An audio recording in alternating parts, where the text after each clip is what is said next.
చేరువచ్చిన మీ అందరికీ మా వందనములు తెలియజేస్తూ ఉన్నాము. సంజీవ్ గారు అలాగే ఉషా మేడం గారి యొక్క గృహమందు, వారి నివాసం ఉంటున్న గృహమందు ఇలాగున మనమందరము లోకరక్షకుడైన ప్రభువైన యేసుక్రీస్తు వారి నామాన్ని స్తుతించడం మనకెంతో ఆశీర్వాదకరం. దేవునికి స్తోత్రం. మరి సంజు గారి యొక్క రైల్వే డిపార్ట్మెంట్ నుంచి వచ్చిన పెద్దలకు ప్రభువైన యేసుక్రీస్తు నామములో మా శుభములు తెలియజేస్తూ ఉన్నాము. అలాగే ఉషా మేడం గారి యొక్క కాలేజ్ నుంచి వచ్చిన గౌరవనీయులు పెద్దలందరికీ ప్రభువైన యేసుక్రీస్తు నామములో మా శుభాలు తెలియజేస్తూ ఉన్నాము. దేవాతి దేవుడు, సర్వ సృష్టికర్త, ఆకాశమును, భూమిని, సముద్రమును, అందున్న సమస్తాన్ని సృష్టించిన సృష్టికర్త అయిన ప్రభువైన యేసుక్రీస్తు వారి యొక్క శ్రేష్టమైన నామములో దేవుని ఆశీర్వాదములు మీ అందరికీ కలుగునుగాక. హల్లెలూయా, హల్లెలూయా. ఈ దినాన్న యేసు ప్రభువారు ఏమి చేయగలరో మనమందరము స్పష్టంగా విన్నాము. చాలా వివరంగా అందరికీ అర్థమయ్యేటట్లుగా చక్కటి అనుభవ సాక్ష్యాన్ని వారు చెప్పడం జరిగింది. ఒకసారి నేరియా బాబు ఇక్కడికి రాగలరా నాన్న, ప్లీజ్ కమ్. మరి ఇంతవరకు సాక్ష్యం ఇచ్చిన ఆ 9th క్లాస్ చదువుతున్న బాబు, ఆయన పేరు నేరియా. మరి ఆయన రైట్, ఈ బాబేనండి. మరి ఈ బాబుని గురించే సాక్ష్యం ఇచ్చారు. మరి ఈరోజు ఈయన నడుస్తున్నాడు. అలాగే మరి దేవుని మహాకృప, ఎందుకంటే ఈ వెన్నుముకలో మరి వారు ఇంతవరకు వివరించినట్లుగా అక్కడ వచ్చిన ట్యూమర్ను బట్టి తన వెన్నుముక క్రింద ఉన్న అవయవాలు ఏవి ఇక పనిచేయని స్థితిలోకి వెళ్ళిపోయిన తర్వాత మరి దేవాతి దేవుని యందుంచిన విశ్వాసమును బట్టి ఆశ్చర్యకరంగా ప్రభు ఆయన్ని విడిపించి, హల్లెలూయా, మరి ఇలాగున మనమందరము దేవుణ్ణి స్తుతించడానికి ప్రభు ఆయన జరిగించిన ఆశ్చర్య కార్యము ఈ వెనక ఒక మాట రాయించారండి. ఆ మాట తెలుగు బైబిల్లో ఎవరైనా చదువుతారా? 77వ కీర్తన 14వ వచనాన్ని రాయించారు. అక్కడ ఏమనుందంటే,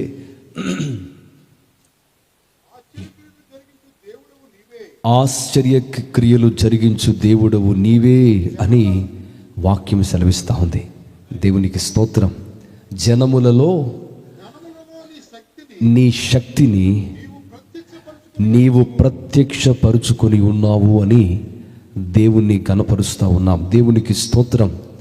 జనులందరూ చూస్తుండగా, మరి ఎందుకంటే ఈ బాబు బలహీనంగా ఉన్నప్పుడు మరి సహోద్యోగులైన మీరందరూ ఎంతగానో కుటుంబాన్ని ఆదరించారు, వారిని ఎంతగానో మరి మేము విన్నాం. అనుదినము వారిని పలకరిస్తూ ఉన్నారు. సంఘము కూడా, సంఘ సహోదరి సహోదరులు, పెద్దలైన వారు అనేకులు మరి కుటుంబాన్ని ఆదరిస్తూ ఉన్నారు. వారందరూ ఈ రాత్రి ఇక్కడ ఉన్నారు. దేవుని స్తోత్రం. వారిలో ఎక్కువ మంది రాత్రికి వచ్చాం. మరి మనందరి ఎదుట మరి బాబు పక్షంగా దేవుడు చేసిన కార్యాన్ని ఆయన రుజువు చేసుకున్నారు. దేవునికి స్తోత్రం. మరి మా మట్టుకు మేము కూడా చాలా కలవరపడ్డాం, ప్రభు దగ్గర ఎంతో ఏడ్చాం. మరి ఎందుకంటే ఆ పరిస్థితి ఎవరూ కూడా తట్టుకోలేని పరిస్థితి. మరి దేవాతి దేవుడైన ప్రభువైన యేసుక్రీస్తు వారు ఇంతవరకు పాడినట్లుగా ఆయన ఏదైనా చేయగలడు. దేవుని వాక్యంలో ఒక మాట ఉందండి. ఆయన అబ్రహామునకు ప్రత్యక్షమై ఆయన భార్యతో మాట్లాడుతూ ఒక మాట అంటారు, యెహోవాకు అసాధ్యమైనది ఏమైనా ఉన్నదా? దేవునికి స్తోత్రం. చెప్పండి, అందరూ చెప్పండి ఈ మాట, యెహోవాకు అసాధ్యమైనది ఏమైనా ఉన్నదా అని ఆయనే అడుగుతున్నారు.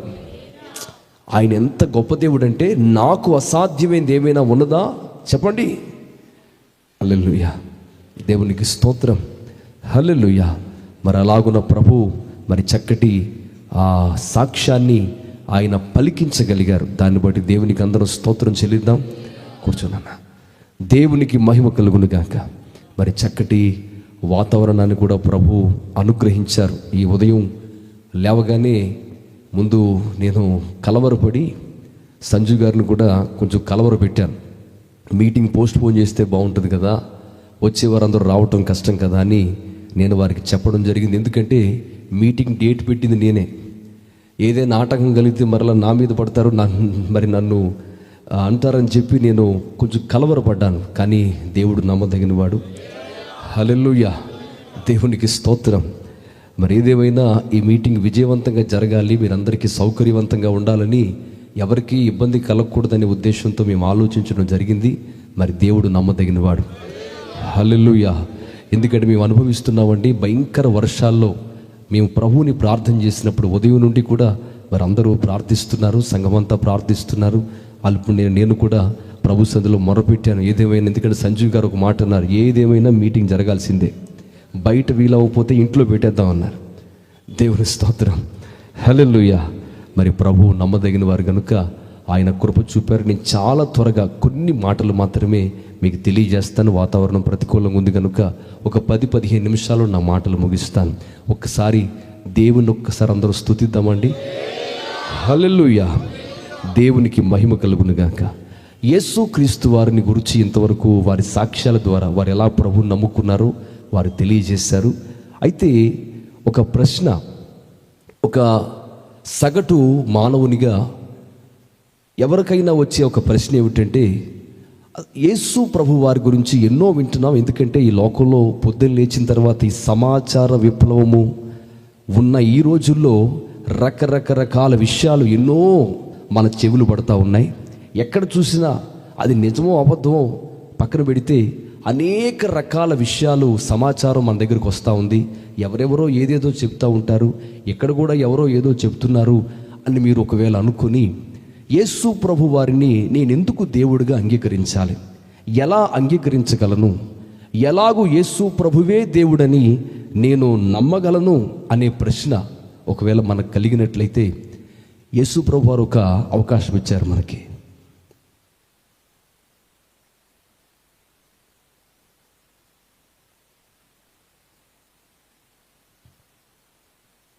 దేవునికి స్తోత్రం. హల్లెలూయా. యేసు ప్రభు వారు ఒక మంచి అవకాశాన్ని, అదేమిటంటే జాగ్రత్తగా గమనించండి. ఆయన ఏమన్నారంటే 34వ కీర్తన 8వ వచనంలో, యెహోవా ఉత్తముడని రుచి చూచి తెలుసుకోండి. స్తోత్రం చెబుదామా. హల్లెలూయా. ఎవరో ఏదో చెప్పారని లేక ఎవరో ఏదో అన్నారని కాదు, కానీ రుచి చూసి తెలుసుకోండి. గుడ్డిగా నమ్మండి అని ప్రభు చెప్పలేదు, ఎవరో చెప్పారని నమ్మమని దేవుడు చెప్పలేదు. రుచి చూసి తెలుసుకోండి. హల్లెలూయా. యేసు ప్రభు శిష్యుడే, యేసు ప్రభుని వెంబడించిన వాడే, యేసు ప్రభుతో తిరిగిన వాడే మనుషులం కదండి. ఒక్కొక్కసారి మనకు కూడా అనుమానాలు వస్తాయి. తోమా అనే ఒక ఆయనకు అనుమానం వచ్చింది. అనుమానం, ఎలా నమ్మమంటావు? యేసు ప్రభు వారి గురించి ఇద్దరు చెప్పుకుంటున్నారట. తన స్నేహితుడు చెప్పుకుంటా ఉంటే, నేను నమ్మను, నువ్వు చెప్తే నేను నమ్మను. ఆయన చేతుల్లో చేయి వేసి, ఆయన ఎక్కడైతే సిలువలో శ్రమ పొందినప్పుడు దెబ్బలు తిన్నారో ఆ దెబ్బలు నా చేతితో తాకి చూస్తే తప్ప నేను నమ్మను అని ఆయన ఏదో మాట్లాడుతూ ఉంటే యేసు ప్రభు వారు ప్రత్యక్షమైన అక్కడ. స్తోత్రం చెప్పరే. హల్లెలూయా. ఓ అవిశ్వాసమైన తోమా, నమ్మలేకపోతున్నా, నా సహోదరుడా, నా బిడ్డా, లరా, ఏం చేస్తావు? నా చేతిలో చేయేసి చూస్తావా? చూడు, ఇదిగో నా చెయ్యి, ఇదిగో నా చేతిలో చేయి వేసి చూడు. ఒకవేళ నా గాయాలు తాకి చూస్తావా? చూడు, నేనే నిజమైన దేవుడనని రుచి చూసి తెలుసుకో.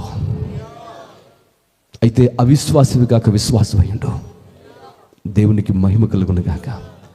యేసు ప్రభు వారిని ఎందుకు మనం ఒకసారి ప్రయత్నించకూడదు? హల్లెలూయా. దేవునికి స్తోత్రం. ఒకసారి రుచి చూస్తే ఆయన మనకు దొరుకుతారు. అందరూ కూర్చుందామండి, దయచేసి కూర్చోండి. ఒకసారి రుచి చూస్తే, అయ్యా రఘు గారు మీరు కూడా కూర్చుంటారు, మీరు కూర్చోండి. దేవునికి మహిమ కలుగును గాక. రుచి చూసి తెలుసుకోమని దేవాతి దేవుడు సెలవిస్తూ ఉన్నారు. హల్లెలూయా. ఒక మాట మీకు చెప్తానండి, నిరీక్షణ లేని హోప్, HOPE, హోప్ అనేది మన తెలుగు భాషలో ఇంగ్లీష్ భాషని కలిపి మన ప్రాంతంలో సాధారణంగా వాడుతున్న మాట ఏమిటంటే హోప్స్ లేవు అంటుంటారు. అంటే ప్రతి మనిషి తన జీవితంలో ఎన్నో సందర్భాల్లో ఈ పదాన్ని పలుకుతూ ఉంటారు. హోప్స్ లేవు, ఇక అయిపోయింది అంటూ ఉంటారు. కానీ హోప్కి హల్లెలూయా కర్త అయ్యున్న దేవుడు ఉన్నాడు. స్తోత్రం.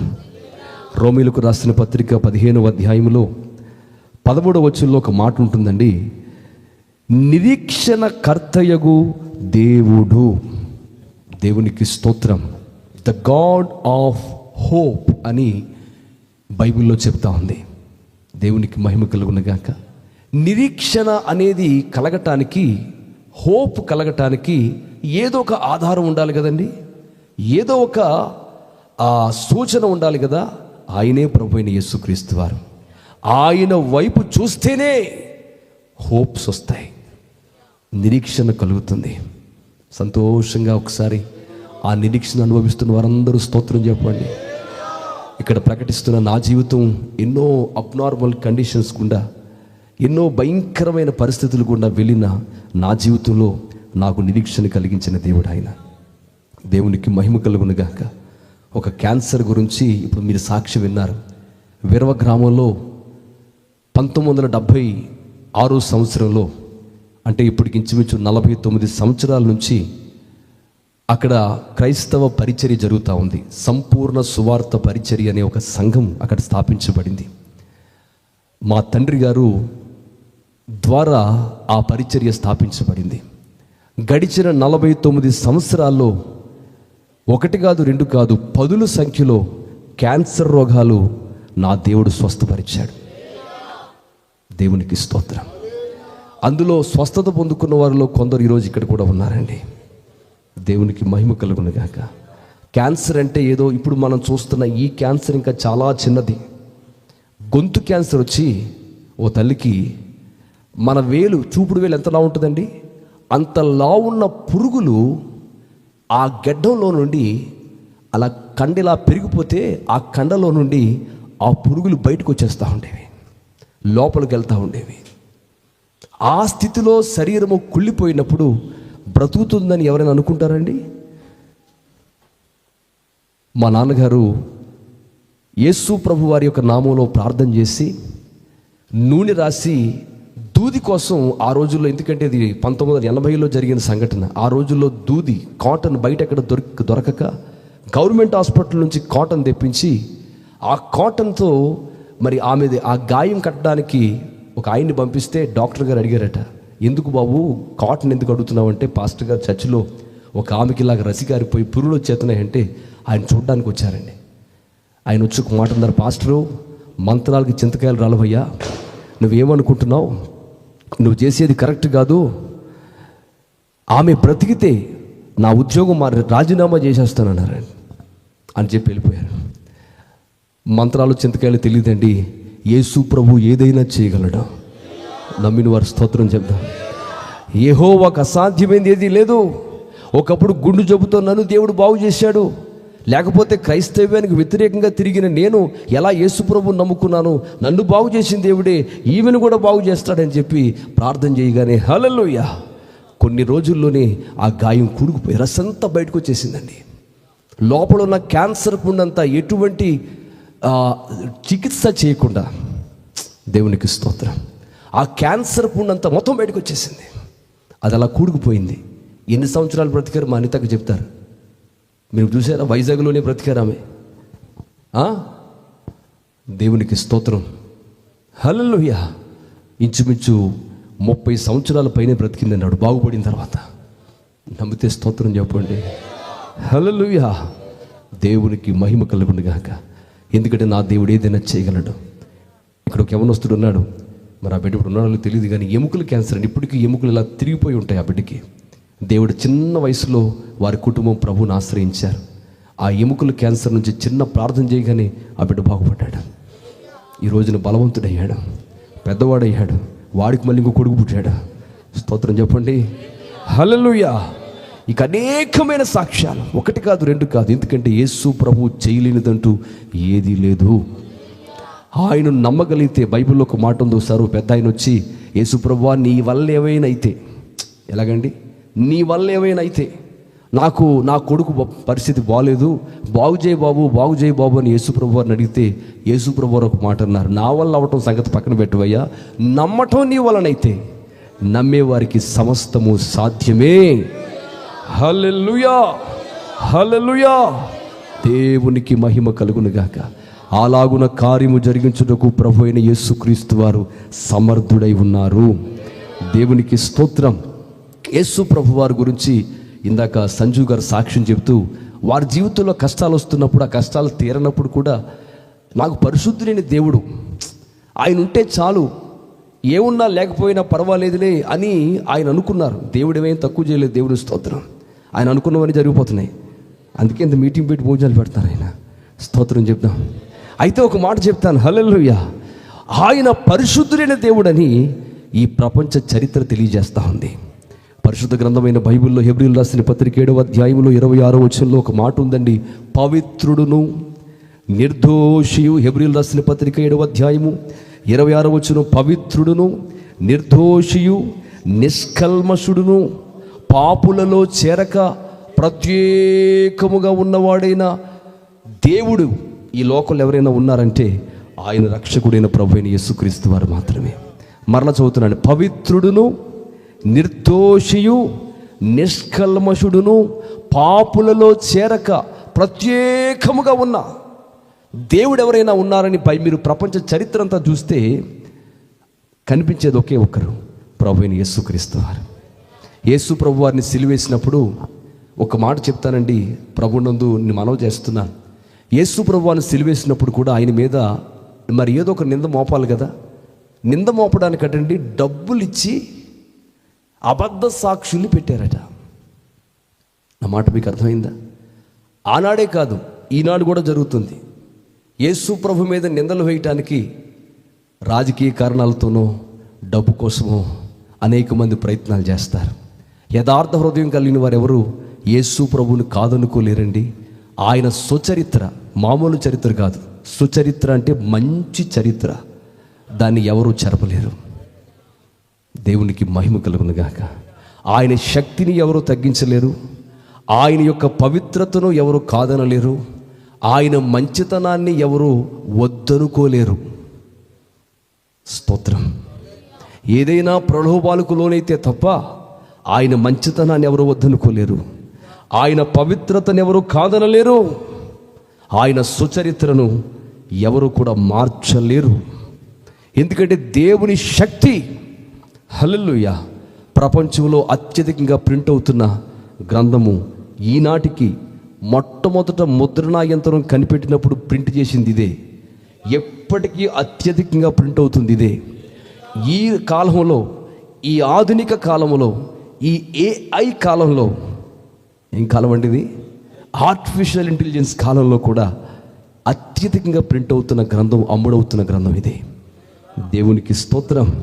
ప్రపంచంలో అత్యధిక భాషల్లో ఒకే పుస్తకం ఏదైనా అనువాదం అయిందంటే ఇది మాత్రమే. చాలా తక్కువ భాషల్లో ఇంకా అనువాదం, అది కూడా అయిపోతుంది కొంతకాలంలో. ప్రపంచంలో మానవ సమాజం మాట్లాడే ప్రతి భాషలోకి అనువాదమైన ఏకైక గ్రంథము పరిశుద్ధ గ్రంథమైన బైబిల్ మాత్రమే. హల్లెలూయా. ఇందాక చెప్పినట్టు ఏదో కొన్ని అధికారం కోసమో లేకపోతే ఏవైనా డబ్బుల కోసం ప్రలోభాలకు లోనయ్యో అమాయకులైన ప్రజల్ని మభ్యపెట్టడానికి ఎవరైనా ఒకవేళ డబ్బులు పెట్టి అబద్ధ సాక్ష్యాలు చెప్పించినట్టు అలా ఎవరైనా చెప్పొచ్చేమో కానీ, హల్లెలూయా, బైబిల్ని, యేసు ప్రభు యొక్క సుచరిత్రను ఎవరు మార్చలేరు. దేవునికి స్తోత్రం. మా తండ్రి గారు ప్రభు నమ్ముకున్నారు, నేను నమ్ముకోవాలని లేదు కదండి. యవ్వన కాలంలో నేను నాకు నచ్చినట్టు తిరగాలనుకునేవాడిని, నాకు ఇష్టం వచ్చినట్టు పోవాలనుకునేవాడిని, యేసు ప్రభునే ఎందుకు నమ్మాలనుకునేవాడిని. అలాంటి నన్ను ఆయన మార్చేసుకున్నాడు. ఆయన శక్తి గొప్పది. ఆయన రుచి చూసిన తర్వాత, ఆయన ప్రేమను రుచి చూసిన తర్వాత, ఆయన మంచితనాన్ని రుచి చూసిన తర్వాత ఎవరము కాదనుకోలేమండి. హల్లెలూయా. అటువంటి సర్వోన్నతుడైన దేవుణ్ణి మనం ఆరాధిస్తున్నాం. నమ్మిన వారందరూ స్తోత్రం చెప్దాం. ఆయన కన్యక గర్భాన పుట్టాడు.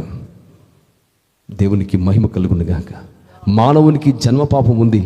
యేసు ప్రభు వారు జన్మ పాపము లేనివానిగా కన్యకకు పుట్టాడు. ఆయన దేవునికి స్తోత్రం.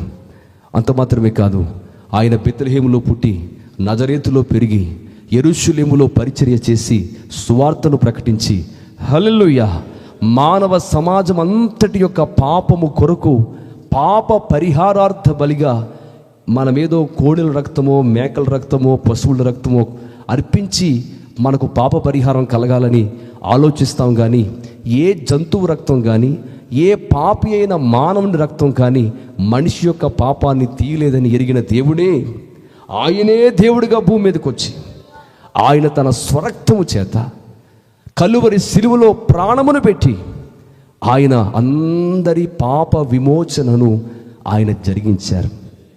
దేవునికి మహిమ కలుగునుగాక. హల్లెలూయా. మనకు పెద్ద అప్పు ఉంది. ఆ అప్పు మన తండ్రి తీర్చేశాడు. తీర్చినట్టు మనకు తెలియలేదనుకోండి, ఇంకా బాధపడుతూనే ఉంటాం. స్తోత్రం చెబుదామా? ఒకవేళ ఎవరైనా చెప్పినా, మన సంజీవ్ గారు లాంటి ఉషా మేడం గారు లాంటి ఎవరైనా వచ్చి బాబు నీ అప్పంతా తీరిపోయింది, యేసు ప్రభు తీర్చేసాడని చెప్పినా నేను నమ్మను. ఎందుకు నమ్మాలి అని అనుకుంటే మనం ఇంకా బంధకాల్లోనే ఉంటాం. దేవునికి స్తోత్రం. కానీ యేసు ప్రభు వారు మానవాని పాప భారమంతటిని ఆయన తీసివేశాడు. అందుకే ఆయనను నమ్మగలిగితే పాప భారం బయటికి పోతుంది. దేవునికి మహిమ కలుగునుగాక. ఒక మాట చెప్తానండి, ఇక్కడ ఎందరో వైద్యులు ఉన్నారు, బాగా చదువుకున్న వారు ఉన్నారు. నేను కూడా ఎంటెక్ వరకు చదువుకున్నాను. నాకు ఎంతో కొంత అవగాహన ఉంది. ఒక్క మాట చెప్తానండి, ఈ లోకంలో ఎన్నో శాస్త్రాలు మానవుడు కనిపెట్టాడు, ఎన్నో టెక్నాలజీస్ మానవుడు కనిపెట్టాడు. అన్నీ అసంపూర్ణంగానే ఉన్నాయి. అవునా కదా చెప్పండి? 100% గ్యారంటీ అని ఎక్కడ కూడా ఎవరూ కూడా మానవునికి ఇవ్వలేని పరిస్థితి. ఎందుకో తెలుసా? ప్రతి దానికి అన్ని 100 కారణాలు ఉంటాయి. మనం ఎంత ఎక్కువ చదువుకుంటే అన్ని ఎక్కువ కారణాలు చెప్తాం, పరిష్కారం చెప్పం. ఎంత ఎక్కువగా తెలిస్తే అన్ని ఎక్కువ విషయాలు చెప్తాం తప్ప ఇదే పరిష్కారం అని చెప్పేది ఏమీ లేదు ఈ లోకంలో. దాని అంతటికి ఒక మూలం ఉందండి. ప్రతి రోగం వెనుక, ప్రతి బాధ వెనుక, ప్రతి కష్టం వెనుక మానవునికి ఒక శత్రువు ఉన్నాడు. నా మాట మీకు అర్థమైందా? ఆ కష్టానికి ఏదో ఒక పేరు పెడతాం మనం, క్యాన్సర్ అనో లేకపోతే ఇంకొక షుగర్ అనో బీపీ అనో ఏదో ఒక వ్యాధి పేరు పెడతాం. ప్రతి కష్టాన్ని కలిగించేవాడు మానవునికి ఒక శత్రువు ఉన్నాడు. వాడిని శనిగాడు అంటాం. ఆ శత్రువు చేతుల్లోంచి విడిపించే ఒక రక్షకుడు మనకు కావాలి. బైబిల్ చెప్తా ఉంది, మరణ భయము చేత జీవితకాలం అంతయు దాస్యత్వమునకు లోనై కలవరపడుతూ భయపడుతూ, ఇందాక మన సంజు గారు చెప్పినట్టు భయంకరమైన ట్రామాస్ ఉన్నాయి మానవుని జీవితంలో. ఎన్నో, ఒకటి కాదు రెండు కాదు, రకరకాల భయాలు, రకరకాల కలవరాలు, వీటన్నిటి నుండి విడిపించగల శక్తి ప్రభువైన యేసుక్రీస్తు వారి దగ్గర. ఆయన నిరీక్షణ కర్త. హోప్స్ అనేవి ఎప్పుడు వస్తాయి? ఆయన వైపు చూస్తే. హల్లెలూయా. దేవునికి మహిమ కలుగునుగాక. మనము కీర్తనలు 25వ అధ్యాయంలో అక్కడ ఒక మంచి మాట చూస్తామండి. 4వ వచనంలో మొదటి లైన్లో చూస్తే, నీ కొరకు కనిపెట్టి వారిలో ఎవ్వరూ సిగ్గునొందరు. ఆయన కొరకు, ప్రభువైన యేసుక్రీస్తు వారి కొరకు ఎవరైనా కనిపెట్టుకుంటే సిగ్గునొందరని దేవుని వాక్యం స్పష్టముగా తెలియజేస్తుంది. హల్లెలూయా. చూడండి, ఈ లోకంలో ఏవో తాత్కాలిక పరిష్కారాలు ఉంటాయి, కానీ శాశ్వత పరిష్కారాన్ని ఇవ్వగలిగిన వారు, విడుదల ఇవ్వగలిగిన వారు ఆ ప్రభు మాత్రమే. దేవునికి మహిమ కలుగునుగాక. ఈ లోకంలో ఏవో తాత్కాలికమైన ఏవో చిన్న చిన్న సరదాలు సంతోషాలు ఉంటాయి, కానీ నిజమైన సమాధానాన్ని ఇవ్వగలిగిన వారు ప్రభువైన యేసుక్రీస్తు వారు మాత్రమే. ఆయనకు సమాధానకర్తని పేరుందండి. ఆయన మీద నమ్మిక ఉంచి ఆయనతో కలిసి తిరిగితే ఆయన సర్వోన్నతుడైన దేవుడు గనుక మనకు సమాధానం కలుగు చేస్తాడు. బైబిల్లో ఒక మాట ఉంది, ఆయన తన ప్రజలకు సమాధానము కలుగు చేసి వారిని ఆశీర్వదించే దేవుడై ఉన్నారు. చాలా ఆశీర్వాదాలు మనం పొందుకుంటాం, కానీ నెమ్మది లేని పరిస్థితి. జీవితంలో ఇది సంపాదించాను, ఇది సంపాదిస్తే నాకు చాలని పరిగెత్తి పరిగెత్తి పరిగెత్తి సంపాదించిన తర్వాత అక్కడ దాకా వెళ్ళే కూడా నెమ్మది ఉండదు. నేను పొందుకున్న ఆనందం ఎంతోసేపు ఉండదు. కానీ నా దేవుడు ఆశీర్వదిస్తే సమాధానం ఉంటుంది, నెమ్మది ఉంటుంది, కుటుంబంలో నెమ్మది ఉంటుంది, కుటుంబంలో సమాధానం ఉంటుంది, జీవితంలో నెమ్మది ఉంటుంది, జీవితంలో ప్రశాంతత ఉంటుంది. ఎందుకంటే నా శాంతిని నేను మీకు ఇస్తానని చెప్పిన సర్వశక్తి గల దేవుడు అండి. మరొక మాట కూడా మీకు చెప్తాను. క్రైస్తవులు ఎంత ఎక్కువగా భక్తిలో లీనమైపోతే అంత ఎక్కువగా వారు దేవుని మందిరానికి పోవాలనుకుంటారు. సమాజంగా కూడి ఇలాగున్న పాటలు పాడుతూ ప్రభువుని ఆరాధిస్తూ మంచి మంచి మాటలు, వర్తమానాలు వింటూ, ఉపదేశాలు వింటూ ఉంటారు. మీరు చూస్తారు, మీరు అనుకోవచ్చు ఏమిటండి వీళ్ళు చర్చికి అస్తమానం వెళ్ళిపోతున్నారు, ప్రతి వారం వెళ్ళిపోవాలా అని కూడా కొంతమందికి అనిపించవచ్చు. నా మాట మీకు అర్థమైందా? ఎందుకు వెళ్తాం తెలుసా? ఎవరైనా ఒకసారి 2 సార్లు వెళ్ళిన తర్వాత అదే చోటకి మరలా వెళ్ళాలని సాధారణంగా ఒక మనిషికి సాధ్యమేనండి. అది ఎవరికైనా మనకు ఒక భాష ఉంటుంది కదా, బోరు కొడుతుందని. ఎందుకు బోరు కొడుతుందో తెలుసా? 56వ కీర్తనలో ఒక మంచి మాట ఉంది. మహోన్నతుడైన దేవునికి, నా కార్యాన్ని సఫలము చేసే దేవునికి నేను మొర్ర పెట్టుచున్నాను. 56వ కీర్తన చదవండి. మాట ఏముందండి? 57వ కీర్తన మహోన్నతుడైన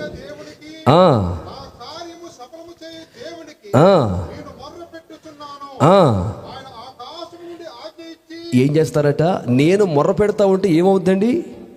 ఆ పైన ఆకాశము నుండి ఆజ్ఞ ఇచ్చి, ఈరోజు వర్షం ఆపేసాడు ఆయన. స్తోత్రం చెప్పరే. మేము మొర్ర పెట్టాం, మా దేవుడు వర్షం ఆపాడు. హల్లెలూయా. నేనైతే మీటింగ్ ఇలా జరుగుద్దని నేను ఊహించలేదు. ఎందుకంటే మనుషులం కదండి. అయితే మేము చేయగలిగింది ఏమిటి? మొరపెట్టడమే. మేమేమో వీరులు సూర్యులు, మా చేతుల్లో మాకు మంత్రాలు తంత్రాలు ఏమీ లేవు. కానీ మాకు ప్రార్థన ఉంది. మేము ప్రార్థన చేస్తే ఆలకించే దేవుడు ఉన్నారు. ఎక్కడ ప్రార్థన చేస్తుంటే పైనుండి ఆర్డర్స్ వస్తాయి. హల్లెలూయా. ఈ మధ్యకాలంలో ఒక గొప్ప కార్యం జరిగిందని, అదంతా వివరిస్తే టైం సరిపోదు. కానీ ఆ జరుగుతున్నప్పుడు చాలామంది వచ్చి ఎందుకు ఇలా చేస్తారు, ఎవరైతే దానికి సహకరిస్తున్నారో, అంటే ఆ కార్యం చేస్తున్న వ్యక్తి ఎవరైతే ఉన్నారో ఆ కాంట్రాక్టర్ దగ్గరికి వెళ్ళి, ఏమయ్యా పాస్టర్ గారికి ఎందుకు ఈ పని నువ్వు చేసేస్తున్నావు, ఇలాగ ఎందుకు చేస్తున్నావు, ఏం చేస్తున్నావు అని అడిగితే ఆయనేమో దేవుని కృపను బట్టి జరిగిపోతుంది ఆ పని. హల్లెలూయా. ఆయనకు చివరికి ఏం చెప్పాలో అర్థం కాక ఒక మాట అన్నాడంట. పైనుంచి ఫోన్ వచ్చింది నాకు, చాలా పెద్దోళ్ళు ఫోన్ చేశారు, మీరు డిస్టర్బ్ చేయకండి, ఇవి చేయకపోతే ఇప్పుడు నాకు నన్ను ఊరుకోరు తర్వాత అని చెప్పి పంపించేసారు.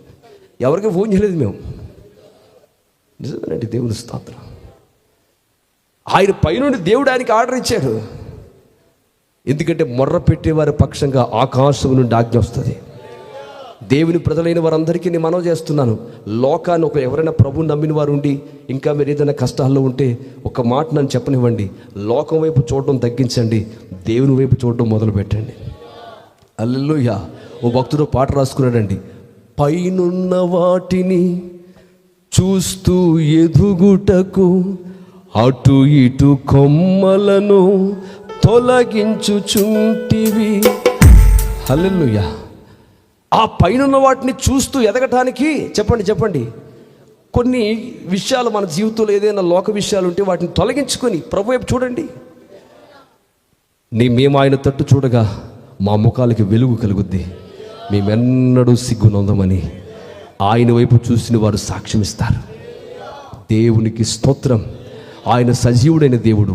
మరలా చెప్తే ఇవన్నీ విన్న తర్వాత మీరు ఇంటికి వెళ్ళేటప్పుడు ఎందుకు నమ్మాలి, నేను ఎలా నమ్మగలను? రుచి చూసి తెలుసుకోండి. దేవుని స్తోత్రం. ఒకసారి మీరు రుచి చూస్తే హల్లెలూయా, ఆయన మంచితనాన్ని మీరు కాదనుకోలేరు, ఆయన ప్రేమను మీరు వద్దనుకోలేరు. అలాంటి ప్రేమ ఇంకెక్కడ దొరకదు.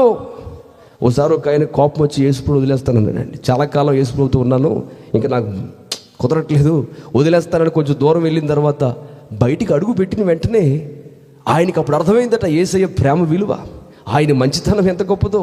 ఎక్కడ చూసినా ఆయనలో చూసిన మంచితనం కనపడట్లా, ఎక్కడ చూసినా ఆయనలో చూసిన పరిశుద్ధత కనపడట్లేదు. హల్లెలూయా. మరలా పరిగెత్తుకుంటే వెనక్కొచ్చాడు. స్తోత్రం చెప్దాం. ఇలాగూ ఎందరో యేసయ్య ప్రేమతో పట్టబడ్డారు.